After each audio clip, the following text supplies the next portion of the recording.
Leslie Mbila, président du Cercle de la République future. Cette sortie avait pour but de sensibiliser nos militants et nos compatriotes gabonais sur le référendum, ce que c'est le référendum, sur ce que c'est la Constitution, et surtout pour appeler tous nos soutiens, tous ceux qui soutiennent le Cercle de la République future, à voter massivement pour que le oui l'emporte demain au soir des comptes finales des votes. Totalement satisfait du travail qui a été abattu par nos coordinations, nos cellules de base, afin que nous puissions dénir toutes ces différentes causeries un peu partout dans Libreville. Là, nous sommes à la 3e causerie. Alors, je viens ici nous terminons, comme on peut dire, en beauté.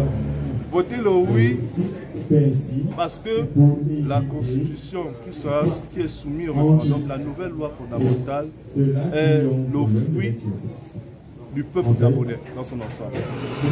C'est le fruit des 38 000 propositions du peuple gabonais qui ont été traitées et retenues pour certaines pour former ce qu'on appelle la Constitution de la République.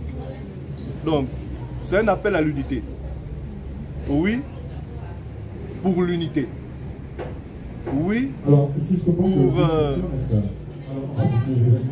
pour une meilleure gouvernance électorale. Quand nous parlons de meilleure gouvernance électorale, avec le nouveau projet de la Constitution, il consacre l'alternance politique pour notre pays, le Gabon. Nous n'avons jamais espéré avoir un jour l'alternance politique.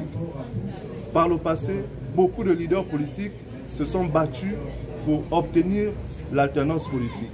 Mais avec ce nouveau projet constitutionnel, c'est la possibilité de voir à l'issue des 2 mandats, parce que la Constitution de la République consacre que le président de la République a un mandat de 7 ans renouvelable une seule fois. Donc, pour l'alternance politique, oui également pour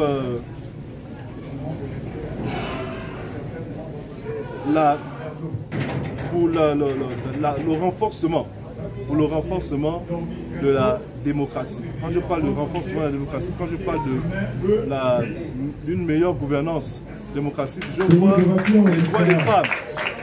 Les droits des femmes qui ont été renforcés. Les femmes désormais peuvent, dans ce projet de constitution, accéder à des mandats électoraux, mais aussi à des postes de responsabilité dans l'administration publique.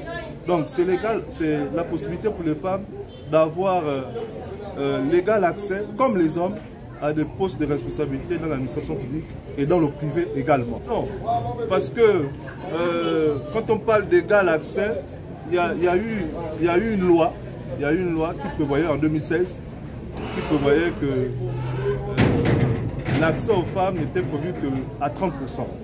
Elles pouvaient accéder à hauteur de 30% à des postes dans l'administration publique. Mais aujourd'hui, on parle d'égal accès à 50%. Bon, 30%.